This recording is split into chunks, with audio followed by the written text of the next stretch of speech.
오늘 말씀의 제목은 하나님께서 친히 일하신다라는 제목입니다. 여러분의 삶이 요즘 좀 어떠십니까? 평안하십니까? 늘 평안하기를 간구하지만 우리 삶 속에서 되어지는 일들이 늘 좋거나 평안하지 않을 때도 있습니다. 이러한 때 우리가 놓치지 말아야 될 것이 무엇일까? 오늘 한번 생각해 보셨으면 좋겠습니다. 여러분의 마음이 평안하거나 평안하지 않거나 둘 중에 하나겠지만 대부분의 삶들이 돌아가는 여러 가지 일들이 내 몸이 불편하기도 하고 또 주변의 모든 사람들이 이렇게 아픈 사람이 많아. 그럼 마음이 어떻습니까? 심란합니다. 교회를 와봐도 심란합니다. 그게 전체적인 분위기를 만들어갑니다. 이런 분위기가 좀 암담하고 어두울 것 같은 이런 상황 속에서 더더욱이나 우리가 말씀에 사로잡히지 않으면 우리도 헷가닥 어떻게 돼요? 우리도 똑같이 쭉 어깨에 쳐져서 우리도 똑같이 다 아픈 사람 될 수 있습니다. 마음을 어떻게 잡아가야 될 것인지를 잘 생각하는 오늘 이 시간이 되기를 바랍니다.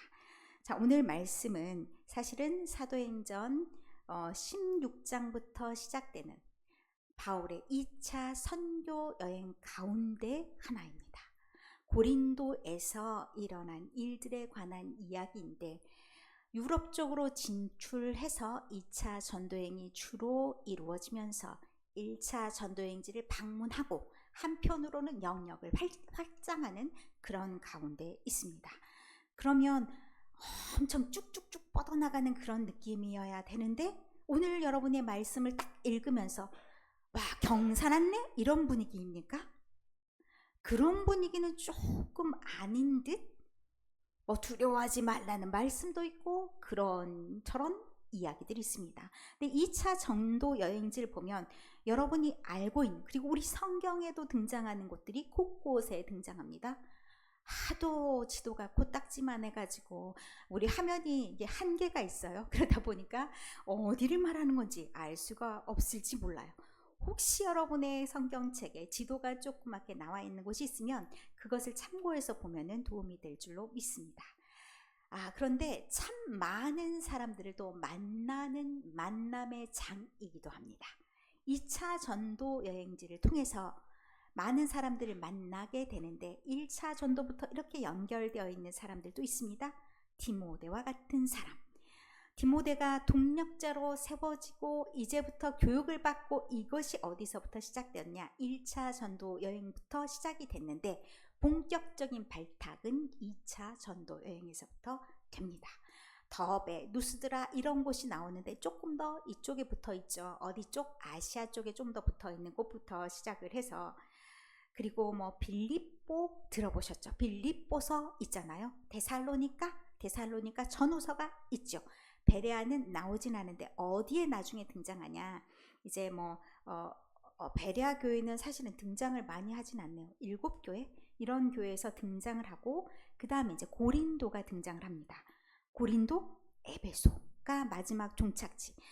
원래 2차 전도 여행에서는 에베소가 길게 다뤄지진 않습니다. 그런데 3차 여행지에서는 굉장히 중요한 곳으로 에베소가 등장합니다. 그러면서 이름난 교회들이 다 세워집니다. 굉장히 중요한 인물들을 다 만납니다.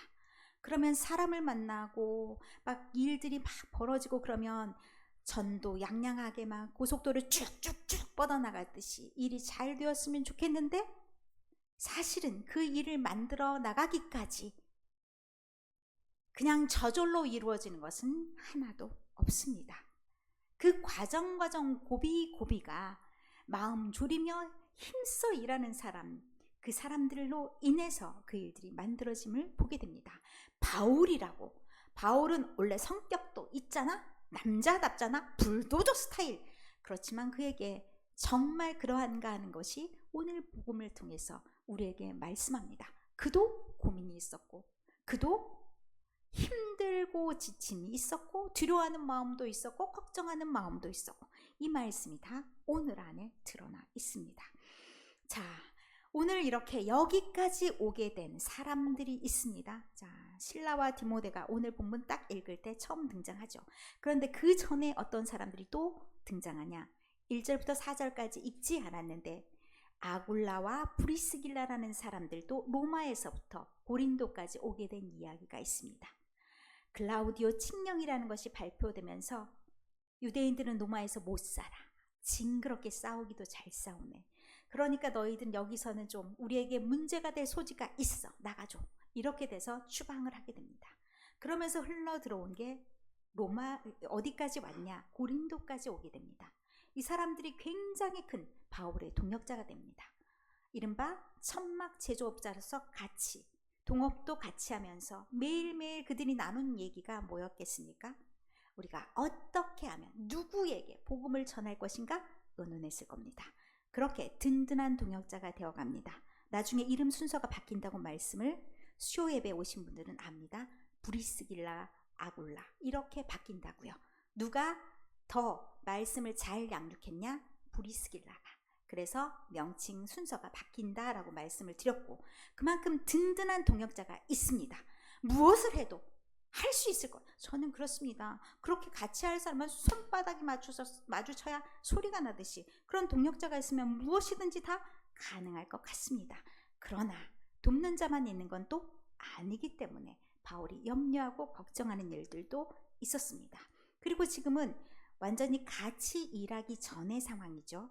그런데 5절에 저기 남겨두고 아테네에 남겨두고 왔던 바울과 실라와 디모데가 이제 여기에 같이 합류하게 됩니다. 그럼 천군만마를 얻게 되었다라고 볼 수 있죠.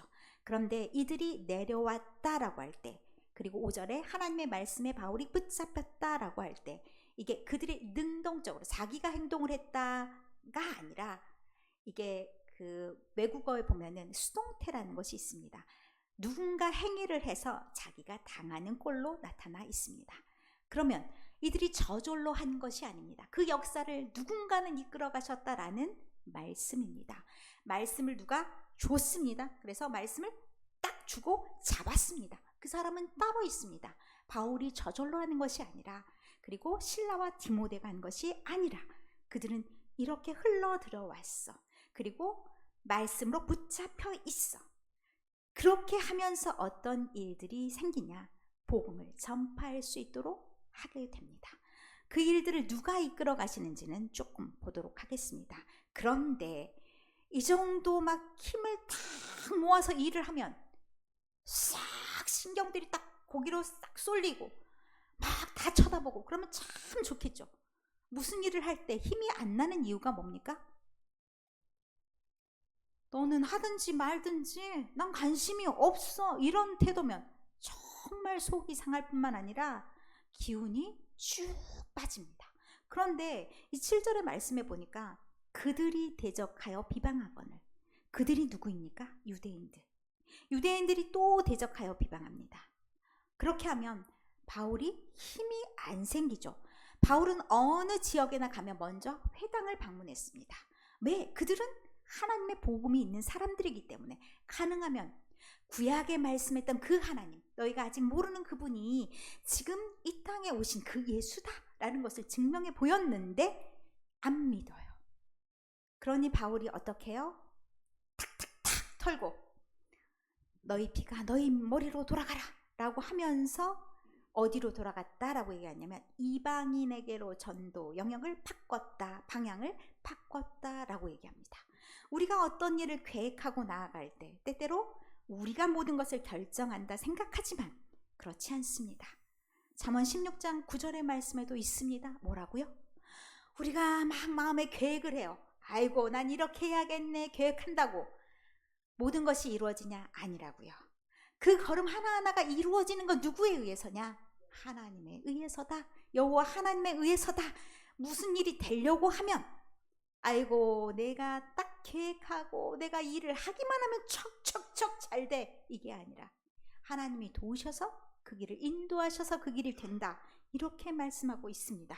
그래서 이렇게 바울이 고린도까지 어디를 따라다니냐면 로마의 큰 길들을 따라서 복음이 착착착 전파되는, 전도지만 샥 돌려, 그러면 구원받는 사람은 샥 이렇게 되기를 바라면서 했을 수도 있으나, 어쨌든 그 걸음을 걸음걸음 누가 인도하셔야 되냐? 주님께서 인도하셔야 그 길이 뚫린다, 이렇게 말씀합니다.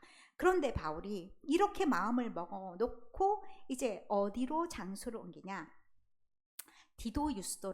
디투스 유스투스라는 이 사람의 이름 자체가 그리스, 이제 헬라 사람입니다. 그 사람의 집에 가게 됩니다. 그 사람의 집이 이제 교회 같은 역할을 하는 거죠. 위치 참 좋습니다. 회당역. 그러면 왔다 갔다 하는 믿는 사람들, 말씀을 전하기가 참 좋은 위치입니다. 그리고 천군만마를 얻었는데 회당장 그리스보가 딱 걸려들었어요. 그 복음에 딱 설득이 돼서 그 집이 다 믿음을 갖게 됐어요. 회당장은 위치가 있는 사람이고 말빨 깨나 있는 사람이라서 영향력이 있습니다. 그렇게 됐으면 그 다음 이제 복음이 잘 전파될 수 있어서 두 다리 뻗고 잘 수 있겠다 생각할 수 있는 그 지점인데, 밤에 주께서 환상 중에 나타나셨다라고 말씀합니다.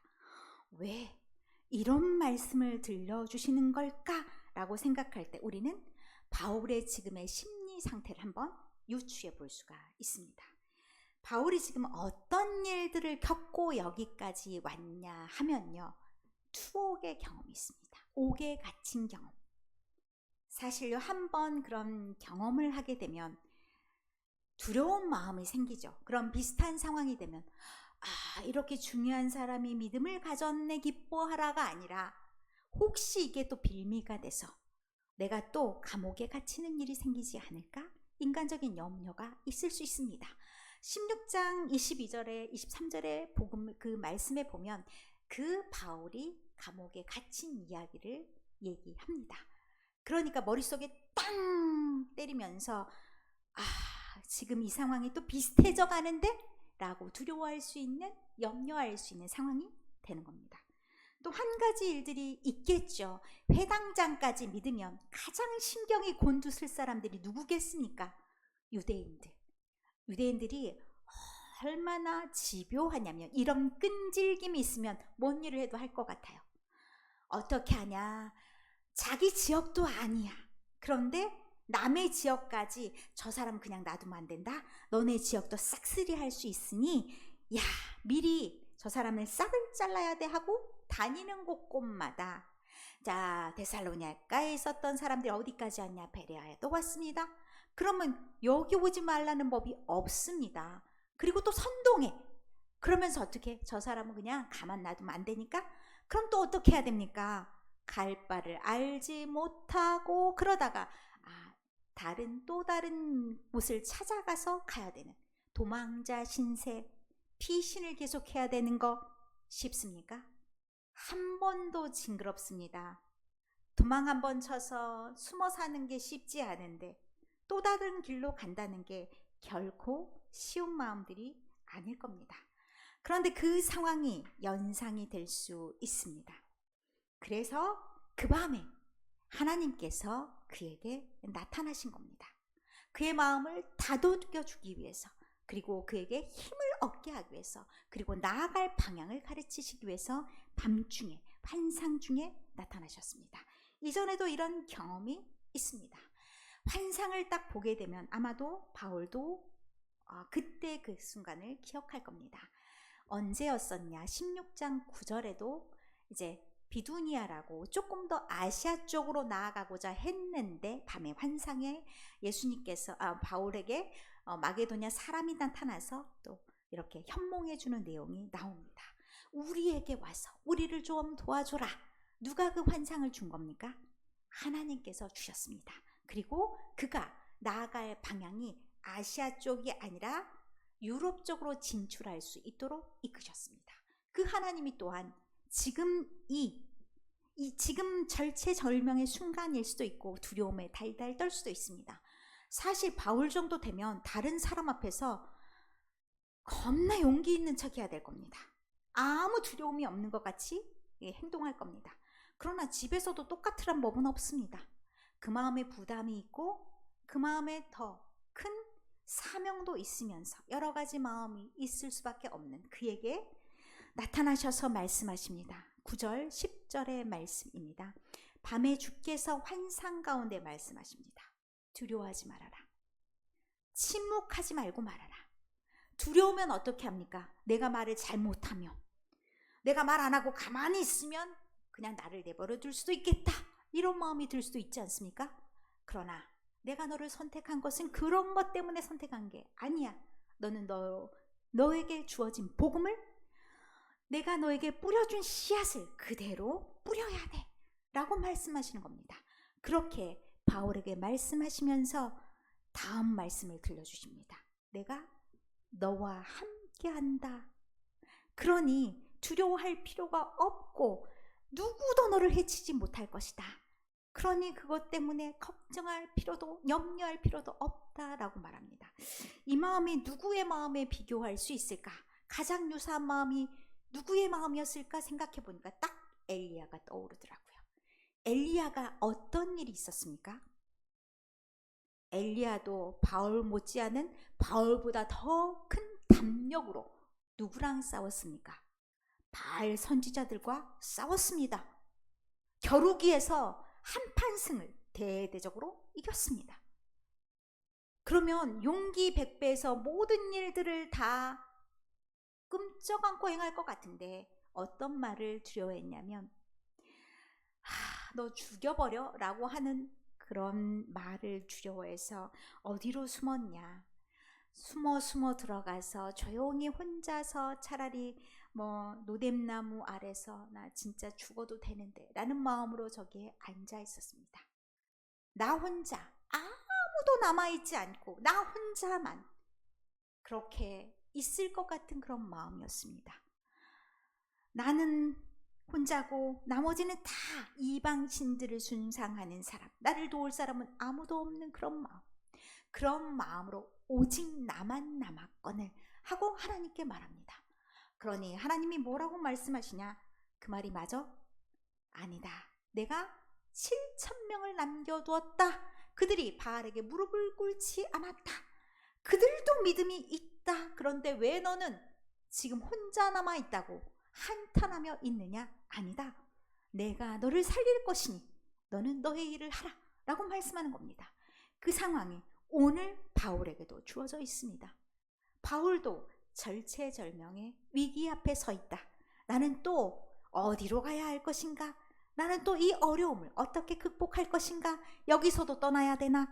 이런 마음이 있을 그런 상황입니다.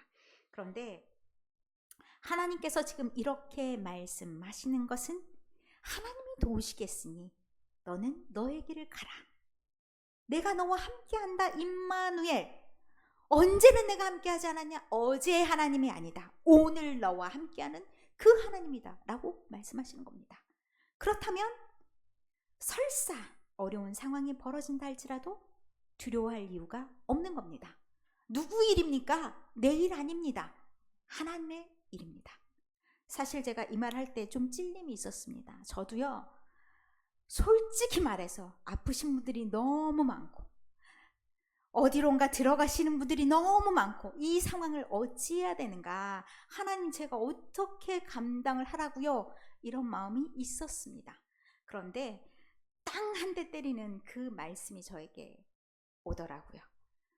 누구 일이냐? 내 일 아니냐? 내가 피로 산 교회인데 네가 왜 걱정하냐? 너는 너의 일을 하라. 그래서요, 제가 여러분을 돕기 위해서 노년기와 죽음을 어떻게 맞이할 것인가, 제가 그런 쪽에 관심이 원래 있거든요. 그래서 공부를 다시 시작했습니다. 목요일부터. 일단은 발을 띄었습니다. 어디까지 제가 갈 수 있는지 저도 잘 모릅니다. 그건 하나님이 알아서 하시겠죠. 저는 뭘 해요? 오늘 제가 할 수 있는 일만. 그리고 괜히 미래까지 걱정할 필요 없어요. 내일은 어떻게 되지? 누가 또 아프시면 어떡하지? 제일 아닙니다. 저는 어떻게 해요? 하나님 함께 하시니 하나님 일하십시오. 나는 손 놓고 있겠습니다. 대신 손을 완전 놓다는 게 아니라 저는 제가 오늘 보여진 저의 사역을 감당하겠습니다. 그럼 그 일은 누가 해요? 하나님이 하신다고요. 그래서 1년 6개월을 여기서 유했다라고 말씀하십니다. 그 1년 6개월 동안 누가 지켜주셨습니까? 하나님이 지켜주셨습니다. 그리고 12절부터 아가야 총독이라는 사람이 옵니다. 아가야 총독이 와서 기회는 이때다. 유대인들이 또 소송을 겁니다. 저 사람 그냥 보내버리려고. 저 사람이 누구입니까? 바울을 보내버리려고. 저 사람이 진짜 이상한 법을 가지고 막 복음을 전한다. 그런데 우리가 율법이라고 나와 있는 13절의 말씀이 노모스라는 헬라어입니다. 이게 종교법이죠. 유대인들의 법. 그러니 딱 갈리오가 뭐라고 얘기하냐면 나 그것에 상관하고 싶지 않다. 너네 법은 너네들끼리 알아서 해라. 결국 이게 굉장히 중요한 판례가 됩니다. 그러면 다른 지방에서 또 바울을 걸고 넘어질 수 있죠. 그러면 어떻게 됩니까? 야, 거기서도 그냥 넘어갔잖아. 우리도 그거 그냥 그렇게 하면 개입해봤자 우리 복잡해. 그냥 개입하지 말자. 이렇게 됩니다. 그러면 무엇이 더 쉬워지냐? 선교하는 것이 훨씬 더 쉬워집니다. 누가 하셨을까요? 그 사람이 양심이 좋아서 유대인들에게 특별히 호의를 베푸는 그런 마음이 아니라 기독교인들을 돕기 위해서? 아닙니다. 귀찮아서 성 가셔서 있을 수 있습니다. 그러나 그런 일들을 통해서 누가 역사하시는 겁니까? 하나님이 역사하셨습니다. 우리가 계획합니다. 그 길을 걸음걸음 인도해서 일을 만들어 가시는 분은 우리가 아닙니다. 거기까지 걱정하고 염려할 이유가 없습니다. 때때로 인간의 역사를 통해서 환경을 통해서 일을 만들어 가시는 분 또한 누구십니까? 하나님이십니다. 우리는 아픈 분들이 있으면 뭐 해야 돼요? 기도만 하면 됩니다. 우리가 고쳐줄 수 없습니다. 대신 우리 혹시 하나님 우리를 불쌍히 여기셔서 우리의 기도에 능력을 주셔가지고 우리가 딱 기도할 때 그 사람이 나음을 입을 수 있으면 참 좋겠습니다. 이거는 우리 기도할 수 있습니다. 거기까지 우리가 기도하는 겁니다. 매달려 보는 겁니다. 아님 뭐예요? 아님 말고 하나님이 다른 방법으로 또 역사하실 줄 믿습니다. 그렇게 우리가 어떤 상황 가운데서도 가장 중요한 게 뭡니까? 우리와 함께 하시는 하나님을 인정하고 받아들이는 겁니다. 어제 우리 겁나게 많이 도와주셨어요. 그럼 오늘은 안 도와주십니까? 오늘은 일을 끊었대요? 파업하셨대요, 하나님이? 그런 하나님 아닙니다. 그러면 우리가 하나님 못 믿어요.